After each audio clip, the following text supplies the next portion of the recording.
बिस्मिल्लाहिर्रहमानिर्रहीम। अस्सलामुअलैकुम स्टूडेंट्स, कैसे हैं बेटा आप?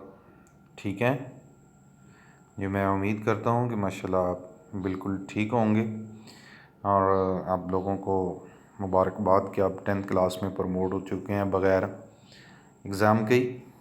अल्लाह ताला की बस मेहरबानी है।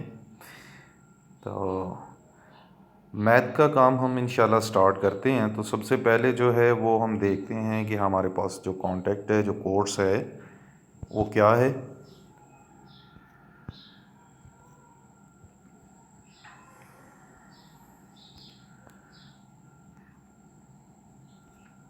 जी बेटा जी, ये हमारी 10th क्लास की मैथ की बुक है।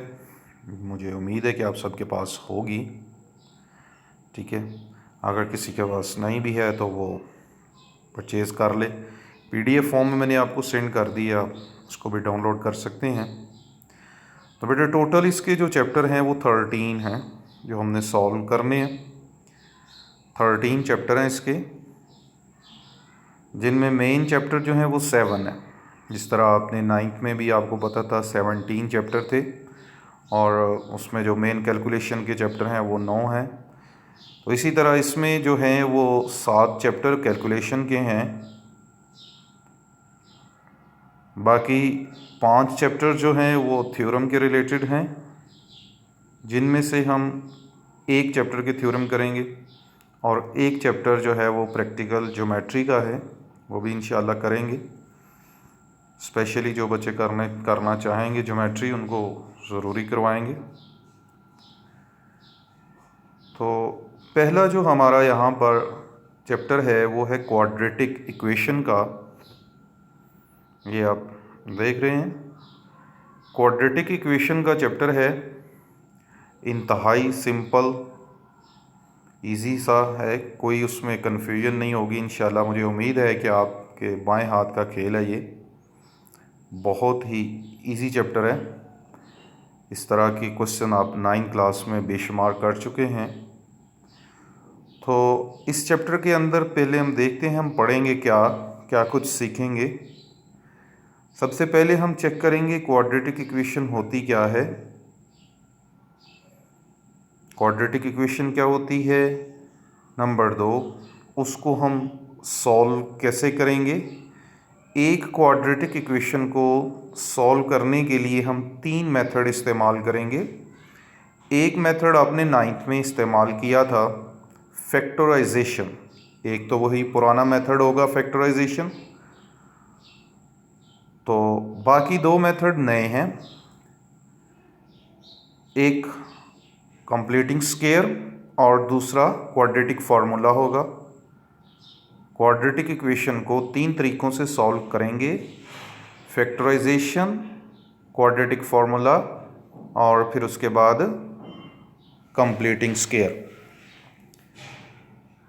मज़ीद इस चैप्टर में हम क्वाड्रेटिक इक्वेशन के हवाले से देखेंगे कि अगर एक क्वाड्रेटिक इक्वेशन, मतलब कोई इक्वेशन जो है जिसकी पावर हायर है, हायर पावर है, यानी वो क्वाड्रेटिक नहीं, उसको भी हम रिड्यूस करेंगे क्वाड्रेटिक की फॉर्म में और फिर उसको सॉल्व करेंगे। मज़ीद यहाँ पर आप रेसिप्रोकल इक्वेशंस को सॉल्व करेंगे, एक्सपोनेंशियल इक्वेशन को सॉल्व करना सीखेंगे और एंड पर आप रेडिकल इक्वेशंस को सॉल्व करना सीखेंगे। तो मेन 3-4 चीज़ें हैं। क्वाड्रेटिक इक्वेशन को आपने सॉल्व करना है, रेसिप्रोकल इक्वेशन को सॉल्व करना है, एक्सपोनेंशियल इक्वेशन को सॉल्व करना है और रेडिकल इक्वेशन को सॉल्व करना है।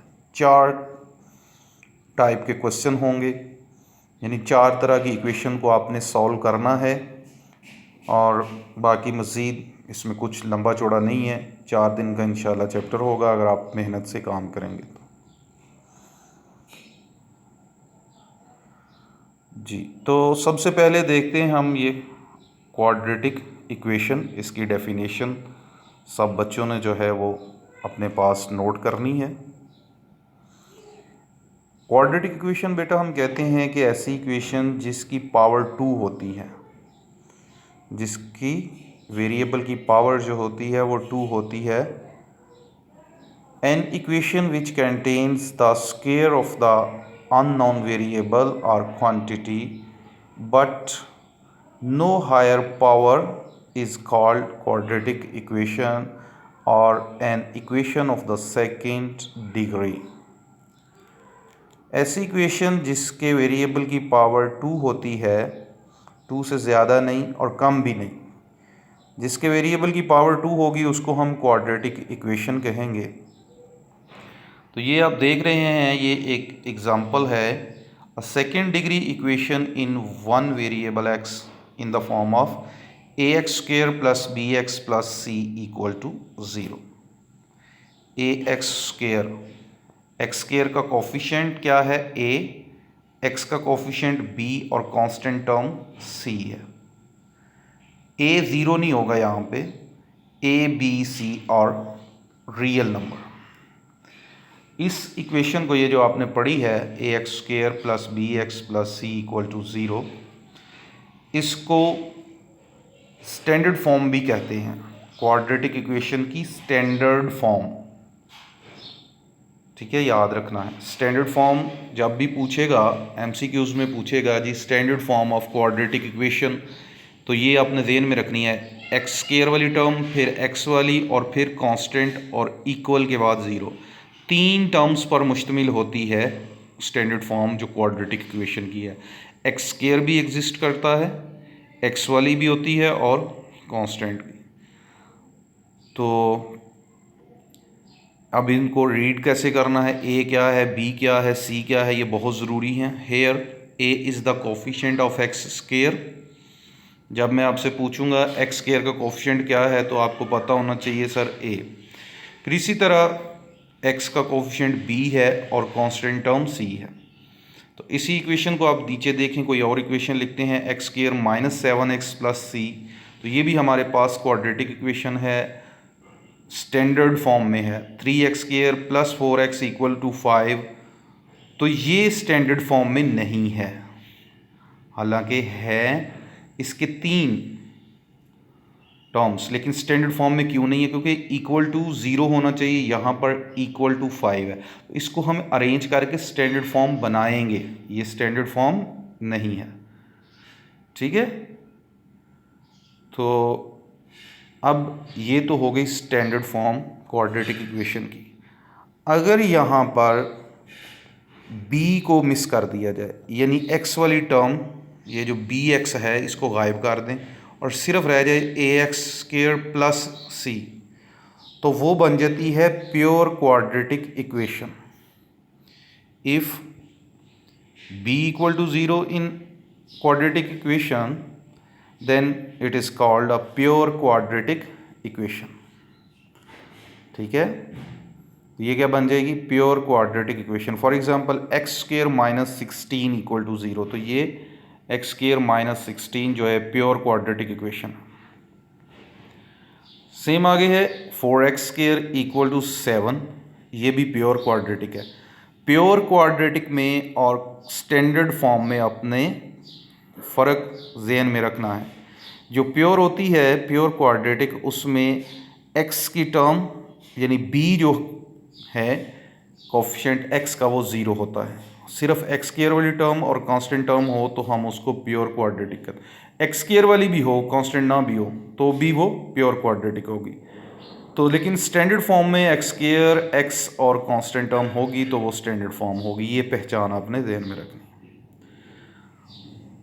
तो सॉल्यूशन ऑफ क्वाड्रेटिक इक्वेशन पहले बता चुका हूँ, फैक्टराइजेशन, कंप्लीटिंग स्क्वायर, और तीसरा मेथड जो अगली एक्सरसाइज में है वो है क्वाड्रेटिक फार्मूला।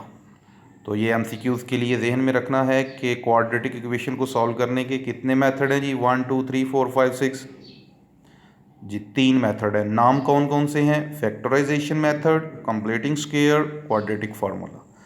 तो आज की एक्सरसाइज में हम ये 2 मेथड चेक करेंगे, एक सीखेंगे, एक पहले का सीखा हुआ है, एक मेरा काम है आपको सिखाना और एक आपका काम है रिवाइज करना। कौन सा वाला रिवाइज करेंगे मेथड, कंप्लीटिंग स्क्वायर या के फैक्टराइजेशन? जी, फैक्टराइजेशन आपने 9th क्लास में काफ़ी प्रैक्टिस की थी, तो माशाल्लाह मुझे उम्मीद है कि आप फैक्टराइजेशन अभी भूले नहीं होंगे, क्योंकि अभी तो आपने मैथ का पेपर भी देना था। तो ये फैक्टराइजेशन जो है ये वही पुरानी चीज़ है। तो अभी हम अपना देखते हैं कि एक्सरसाइज हमारे पास जो है 1.1 जो है, जी बेटा आप देख रहे हैं इसके 3 क्वेश्चन हैं, इंतहाई सिंपल से हैं। पहला क्वेश्चन है right the following quadratic equation in the standard form and point out pure quadratic equation. ये आपके पास कुछ इक्वेशंस हैं, इनको आपने स्टैंडर्ड फॉर्म में लिखना है। स्टैंडर्ड फॉर्म में लिखने के बाद आपने इन पहले क्वेश्चन में जो कि 6 क्वेश्चन हैं, पहले क्वेश्चन के 6 पार्ट हैं, इनमें से आपने बताना है कि कौन सी प्योर है और कौन सी स्टैंडर्ड फॉर्म में। तो सबको हम सॉल्व करेंगे। पहला क्वेश्चन है, आप देख रहे हैं x + 7 × x - 3 = -7। तो बेटा इसको तो सिंपल मल्टीप्लाई कर देंगे और x² फिर x वाली फिर कांस्टेंट टर्म साइड पे करके तो पता चल जाएगा। अगर तो x² x और कांस्टेंट आ गई तो हम कह देंगे ये स्टैंडर्ड फॉर्म है। अगर x² वाली रहेगी और x वाली वैल्यू नहीं होगी तो उसको हम कहेंगे कि ये हमारे पास प्योर क्वाड्रेटिक इक्वेशन है। तो ये जो ओवर वाले क्वेश्चन है ये आप देख रहे हैं, इनको सॉल्व करना है बाय एलसीएम लेके स्टैंडर्ड फॉर्म बना के कैलकुलेशन करके तो फिर हमें बताना होगा। तो जी हम देखते हैं इसकी जो है वो पहला क्वेश्चन जो है वो सॉल्व करते हैं।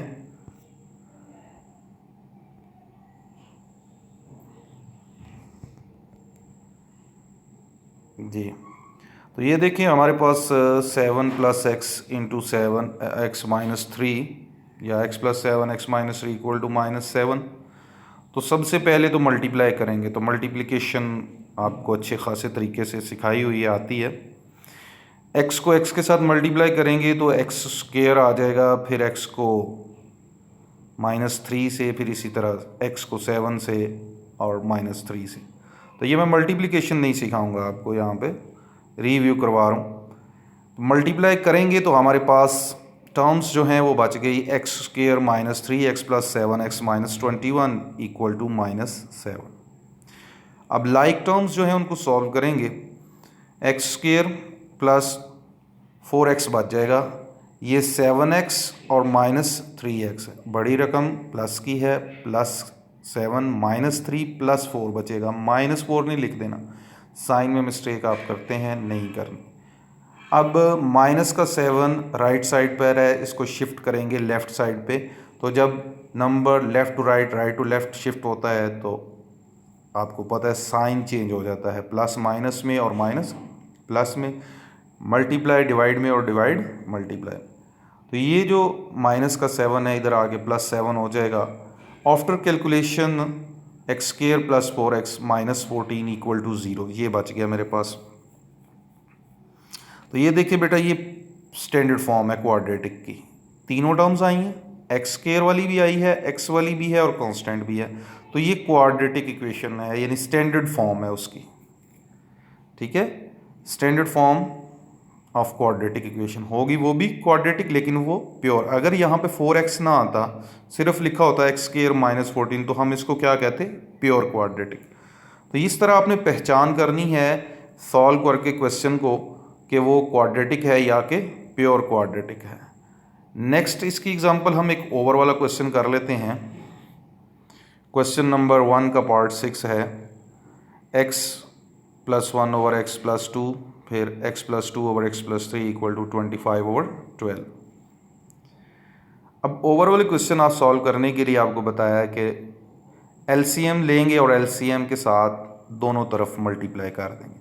एलसीएम क्या होता है, वही common and non common terms. Over के नीचे आप देखें x + 2 x + 3 और 12 तीन टर्म्स हैं, तीनों में कॉमन 1 है और नॉन कॉमन जो है वो x + 2 x + 3 एंड 12। तो यानी एलसीएम बन जाएगा x + 2 x + 3 एंड 12। अब x+2 x+3 एंड 12 के साथ मल्टीप्लाई कर देंगे हर टर्म को अलहदा अलहदा।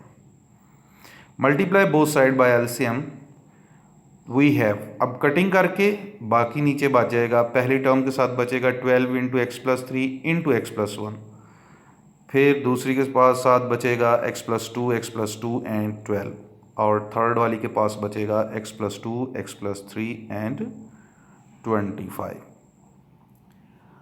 अब इनको मल्टीप्लाई करेंगे, मल्टीप्लिकेशन आती है, मैं 12 को भी बाहर ही रख रहा हूँ, आपकी मर्ज़ी है, आप पहले 12 से कर लें या जिस तरह मर्ज़ी कर लें, इसमें कोई प्रॉब्लम नहीं है। मल्टीप्लाई कर रहा हूँ तो फिर ये मल्टीप्लिकेशन के बाद मेरे पास जो चीज़ आ रही है, पहले मैंने दो टर्म्स को मल्टीप्लाई किया, तीनों को इकट्ठा नहीं चलाना आपने भी, कोई से दो को पहले मल्टीप्लाई करना है फिर तीसरी को कर लेना है। मल्टीप्लिकेशन के बाद ये एक इक्वेशन बन रही है मेरे पास 12x² + 48x + 36 plus 12x² + 48x + 48 equal 25x² + 125x + 150। तो मैं इसको अरेंज करूँगा, x² वाले पहले, फिर x वाली, फिर कांस्टेंट टर्म्स। तो अरेंज करने के बाद मेरे पास आ गई है -x², फिर कैलकुलेशन करके -x² -29x -66 इक्वल टू 0। तो बेटा ये देखें, माइनस शुरू से मैंने कॉमन ले लिया है, तो इक्वेशन बन गई x² + 29x + 66, ये वाली x² + 29x + 66। तो ये चीज़ जो है ये भी मेरे पास स्टैंडर्ड फॉर्म में आई है, क्वाड्रेटिक इक्वेशन की स्टैंडर्ड फॉर्म है, प्योर नहीं है। तो पहले क्वेश्चन के दो पार्ट मैंने किए हैं, चार पार्ट आपने करने हैं, उनमें से ढूंढना है कि कौन सा प्योर है और कौन सी जो है वो स्टैंडर्ड फॉर्म है। ठीक है, नेक्स्ट वाला क्वेश्चन जो है वो आप देख रहे हैं कि solve by factorisation, question number 2, solve by factorisation. तो मैं तो भाई इसको हाथ नहीं लगाऊंगा, ये 6 क्वेश्चन है, ये 6 के 6 आपने खुद सॉल्व करने हैं। फैक्टराइजेशन करनी, मिडल टर्म ब्रेक करनी है, पेयर बनाने हैं दरमियान वाली टर्म के, और ये सारे बच्चे खुद सॉल्व करेंगे। ठीक है, ये जो ओवर वाले हैं इनको पहले स्टैंडर्ड फॉर्म में लिखना है, स्टैंडर्ड फॉर्म में लिख के फिर इनकी जो है वो आपने फैक्टराइजेशन करनी है। ये आपने 6.3 में प्रैक्टिस की थी, इक्वेशंस को तोड़ना जोड़ना, 6.1 में भी बल्कि की थी, 7.1 में की थी। इक्वेशंस को आपने एलसीएम लेके उनको स्टैंडर्ड फॉर्म में बनाया था। स्टैंडर्ड फॉर्म में बनाने के बाद आगे आपने उसको क्या कर देना है, 5.2 में आपने फैक्टराइजेशन पढ़ी है तो फैक्टराइज कर देना। अब अगला क्वेश्चन आ रहा है, solve the following equation by completing square. Completing square complete करना है जी। तो कंप्लीटिंग स्क्वायर मेथड से भी हम जो है वो क्वाड्रेटिक इक्वेशन को सॉल्व करेंगे। तो ये क्वेश्चन जो है एक समझाऊंगा, बाकी इसके 10 एग्जांपल्स के तौर पे क्वेश्चन दिए गए हैं प्रैक्टिस के लिए, तो बाकी 9 आप करेंगे। मेथड एक दफ़ा ध्यान से सुन लेना है, जो पहले क्वेश्चन का मेथड है वही बाकियों का होगा। ठीक है, ये जो क्वेश्चन नंबर आपको नज़र आ रहा है 9 वाला, इसको पहले आपने स्टैंडर्ड फॉर्म में लिखना है, जिस तरह 1 वाला स्टैंडर्ड फॉर्म में लिखा है या 2 वाला 3 वाला, इस तरह इसकी स्टैंडर्ड फॉर्म बनानी है। बाकी ये जो क्वेश्चन नंबर 10 है इसकी भी पहले स्टैंडर्ड फॉर्म बनाएंगे और फिर जो है इसको सॉल्व करेंगे। तो यानी 9 और 10 को पहले क्वेश्चन नंबर 1 के पार्ट नंबर 2 या 3 की तरह स्टैंडर्ड फॉर्म में लिखेंगे। जब वो स्टैंडर्ड फॉर्म बन जाएगी तो वो same question number 3 part number 1 बन जाएगा। तो चलें इसको देखते हैं हम कि किस तरह सॉल्व करना है। क्वेश्चन नंबर 1 है मेरे पास, 7x² + 2x - 1 equal to 0। Question लिखेंगे, स्टैंडर्ड फॉर्म है क्वाड्रेटिक इक्वेशन की जी, बिल्कुल स्टैंडर्ड फॉर्म है। पहला स्टेप आपने ये देखना है कि दिया गया क्वेश्चन क्वाड्रेटिक इक्वेशन की स्टैंडर्ड फॉर्म है या कि नहीं है। स्टैंडर्ड फॉर्म जेन में है एक्स स्क्वायर वाली टर्म, फिर एक्स वाली, फिर कांस्टेंट, फिर इक्वल टू ज़ीरो। अगर इक्वल टू ज़ीरो नहीं है तो आप उसको पहले अरेंज करके स्टैंडर्ड फॉर्म में लिखेंगे, एक्स स्क्वायर वाली टर्म, फिर एक्स वाली, फिर कांस्टेंट। तो पहला स्टेप तो ये होगा, पहली बात जो आपने नोट करनी है, जेन में रखनी है, कंप्लीटिंग स्क्वायर क्वेश्चन को सॉल्व करने से पहले स्टैंडर्ड फॉर्म बनाएंगे, क्वाड्रेटिक इक्वेशन की स्टैंडर्ड फॉर्म बनाएंगे। ये आप अपने पास बेशक लिख लें, उर्दू में लिख लें, पॉइंट इंग्लिश में लिख लें कि कंप्लीटिंग स्क्वायर को सॉल्व करने के लिए सबसे पहले स्टैंडर्ड फॉर्म बनाएंगे, क्वाड्रेटिक इक्वेशन की स्टैंडर्ड फॉर्म। दूसरा स्टेप ये होगा कि जो कांस्टेंट टर्म है उसको राइट साइड पे शिफ्ट कर दें। जो कांस्टेंट टर्म है उसको राइट साइड पे शिफ्ट कर दें। लेफ्ट साइड पे सिर्फ और सिर्फ एक्स स्क्वायर वाली टर्म रहे और एक्स वाली रहेगी। 7x square plus 2x equal to 1 हो जाएगा। क्या किया, shift constant term to right side. दूसरा स्टेप, कांस्टेंट टर्म को राइट साइड पे आपने शिफ्ट करना है। तीसरा स्टेप जो बहुत ही इंपॉर्टेंट है, आप चेक करें कि एक्स स्क्वायर का जो कोफिशिएंट है, एक्स स्क्वायर का कोफिशिएंट जो है, ये देखें, आप देख रहे हैं एक्स स्क्वायर का जो कोफिशिएंट है वो मेरे पास 7 है। एक्स स्क्वायर का कोफिशिएंट क्या है, 7। इस एक्स स्क्वायर के कोफिशिएंट को, ये जो 7 है, इसको 1 बनाएंगे, इसको 1 बनाएंगे। ये 1 होना बड़ा ज़रूरी है। स्टेप नंबर 3 जो है उसमें एक्स स्क्वायर का कोफिशिएंट 1 होगा या 1 होना चाहिए। अगर 1 नहीं तो हम उसको 1 बनाएंगे। 1 कैसे बनेगा, जो नंबर एक्स स्क्वायर के साथ होगा, यानी एक्स स्क्वायर का जो कोफिशिएंट है उसी के साथ सारी इक्वेशन को डिवाइड कर देंगे जी। तो dividing each term by 7 to make coefficient of x square equal to 1। X square का कोफिशिएंट 1 बनाने के लिए मैंने सारी जो इक्वेशन है उसको 7 के साथ डिवाइड कर दिया। आपने परेशान नहीं होना, एक्स स्क्वायर के साथ जो कोफिशिएंट होगा उसी के साथ आपने डिवाइड करते जाना। तो 7 के साथ जब मैंने डिवाइड किया तो मेरे पास कटिंग करके इक्वेशन बन गई है x square plus 2/7x equal to 1/7। अब स्टेप नंबर 4 में क्या करना है,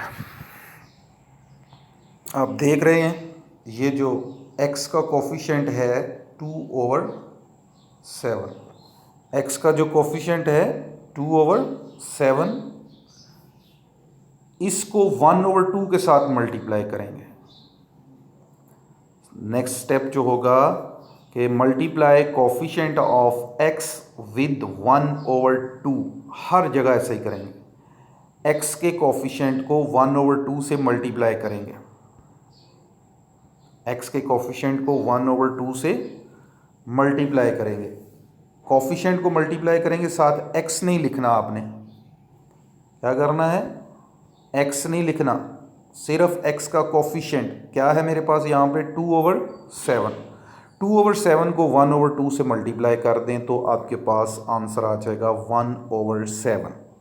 अब जो आंसर आया है वो इक्वेशन नंबर 1, जिसको आपने कहा था इक्वेशन नंबर 1, ये जो है इसके साथ हम दोनों तरफ मल्टीप्लाई कर देंगे। इक्वेशन नंबर 1 को 1/7 जो है, जो आया है उसका स्क्वायर दोनों तरफ ऐड कर देंगे जी। सॉरी, मैं पहले मल्टीप्लाई बोल गया हूँ। जो हमारे पास 1/2 इंटू 2/7, यानी कोफिशिएंट ऑफ x को जब हमने 1/2 से मल्टीप्लाई किया तो हमारे पास आंसर क्या आया था, 1/7। अब ये जो 1/7 आया है इसका स्क्वायर दोनों तरफ ऐड करना है इक्वेशन नंबर 1 में। Now adding square of 1/7 on both side of equation 1। तो ये देखें, ये मेरे पास इक्वेशन 1 में ये मैंने इसको ऐड किया हुआ, ठीक है। X square plus 2/7x plus 1/7 का स्केयर लेफ़्ट साइड पे भी और 1/7 का स्केयर राइट साइड पे भी। तो ये इस तरह जो टर्म मिस थी स्केयर में वो हमें मिल गई। अब इसको मैं a square plus 2ab plus b square की फॉर्म में लिख रहा हूँ। ये ऊपर वाली इक्वेशन जो थी ये वाली, इसको आप नीचे एक्स स्केयर यानी a square plus 2ab plus b square की फॉर्म में लिख लेंगे ताकि स्केयर को क्लोज करने में प्रॉब्लम ना हो। तो ये जो सेकंड टर्म है 2/7x, जब इसको 2ab की शक्ल में लिखेंगे तो ये ऑटोमेटिकली वो 2/7 ही बन जाएगी।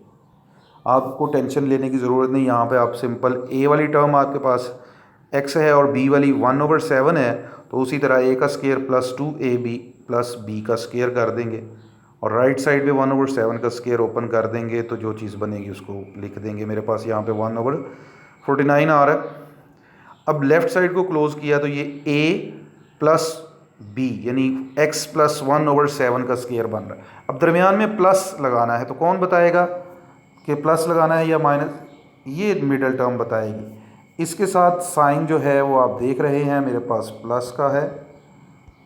कौन सा साइन है? प्लस का, ये वाला। तो इसको मैं जो है इसको देखते हुए नीचे प्लस का साइन लगाऊंगा। अगर यहाँ पे प्लस है तो प्लस, माइनस है तो माइनस। तो ये a प्लस बी का फॉर्मूला बन रहा है, इसको क्लोज कर दिया। राइट साइड पे जो है वो एलसीएम 7 और 49 का एलसीएम लिया तो वो 49 आ जाएगा। 49 का एलसीएम ले लेंगे। अब एलसीएम लेना आपको आता है, यहाँ पर टाइम नहीं ज़ाया करेंगे एलसीएम पे। तो एलसीएम लेके तो कैलकुलेशन कर दी है, वो आ गया 8/49। अब नेक्स्ट जो है वो इंतहाई सिंपल काम हो गया। स्केयर रूट ख़त्म करना है तो क्या लेना होगा हमें? दोनों तरफ square root, taking square root on both side. तो जब आप स्केयर रूट लेंगे, ये हमने स्केयर रूट यहाँ पर ले लिया है, तो इसके साथ प्लस माइनस भी जो है वो आ जाएगा।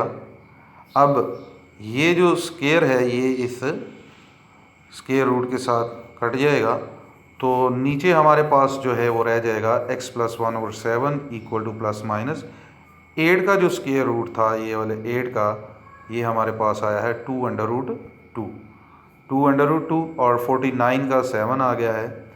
अब यहाँ पर आपने जो है वो x की वैल्यू फाइंड करनी है। तो फिर चैप्टर नंबर 7.3 क्वेश्चन की तरह आगे से आप इसको लेके चलेंगे। 9 क्लास में 7 चैप्टर 7.3 क्वेश्चन लास्ट था, उसके अकॉर्डिंग जिस तरह आपने किया था सॉल्व उसी तरह। तो जी यहाँ पे प्लस 1/7 है तो ये उधर जाके राइट साइड पे शिफ्ट कर देंगे, माइनस 1/7 हो जाएगा। तो यहाँ पे अब बेटा दो केस बन जाएंगे, केस नंबर 1 है, केस नंबर 2 है। तो केस नंबर 1 में हम जो है वो एक दफ़ा प्लस वेल कर लेते हैं, केस नंबर 2 को माइनस कंसिडर कर लेते हैं। तो एक तरफ -1/7 प्लस 2√2/7, दूसरी तरफ -1/7 माइनस 2√2/7। तो कैलकुलेशन कर दी है, एलसीएम ले लिया है, मज़ीद ये कटिंग नहीं हो रही। ये देखें, आप देख रहे हैं कि मज़ीद ये कट नहीं हो रहा, ना ही वो ऐड हो रहा है। तो बस ये यहाँ तक ही रहेगा, आगे ये सॉल्व नहीं होगा, ये यहाँ तक ही रहेगा। तो x के दो आंसर आ गए, -1 प्लस -2√2/7 और the root of the given equation. तो इसका सोल्यूशन सेट आ जाएगा। ये इस तरह आपने सोल्यूशन सेट लिखना है करली ब्रैकेट में। तो सोल्यूशन सेट का एक नंबर होता है। तो बेटा ये सोल्यूशन सेट जो है ये हमारे पास आ जाएगा -1 प्लस -2√2/7। तो ये देखें, ये क्वाड्रेटिक इक्वेशन थी, 9th में भी आपको बताया था कि क्वाड्रेटिक होगी तो उसके दो आंसर होंगे, लीनियर होगी तो उसका एक आंसर होगा। यानी एक रूट होगा, क्वाड्रेटिक के दो रूट होंगे, क्यूबिक के 3 होंगे, फोर्थ ऑर्डर के 4 रूट होंगे। तो इस तरह ये चलता जाए। तो ये आपने बाकी के क्वेश्चन जो हैं वो खुद सॉल्व करने हैं। ये देखें, क्वेश्चन नंबर 2 है। यहाँ पर जो x का कोफिशिएंट है जो आपको ये नज़र आ रहा है वो है a। एक्स स्क्वायर का जो कोफिशिएंट है वो a है, यानी इस सारी इक्वेशन को पहले आपने a के साथ डिवाइड कर देना है। फिर उसके बाद जो है इधर थर्ड में इधर आपको 11 नज़र आ रहा है, 11 के साथ डिवाइड होगा। इधर l है तो ये l के साथ डिवाइड होगा। तो आपने डिवाइड करने के बाद x का जो कोफिशिएंट होगा उसको 1/2 से मल्टीप्लाई करके जो चीज़ आएगी वो आपकी मिसिंग होगी, उसको आपने दोनों तरफ ऐड करना। तो ये एक्सरसाइज आपने कंप्लीट करनी है। एक्सरसाइज की कंप्लीटिंग के बाद या उसको सॉल्व करने से पहले उसने आपको एग्ज़ाम्पल्स भी दी हैं। 3 तरह के क्वेश्चन हैं, तीनों एग्ज़ाम्पल आपके पास मौजूद हैं। पहला क्वेश्चन जो है कि पेज नंबर 2 पर 1.2, उसमें भी उसने solve the quadratic equation by factorisation के साथ उसको सॉल्व करें। तो ये आपने एग्ज़ाम्पल ये वाली करनी है। एग्ज़ाम्पल नंबर 2 है, ये भी आपने सॉल्व करनी है। एग्ज़ाम्पल नंबर 2 इधर फिर आ गई है। ये चूँकि 1.2 टॉपिक है, सोल्यूशन बाय कंप्लीटिंग स्क्वायर, इसकी 2 एग्ज़ाम्पल हैं, दोनों आपने करनी है।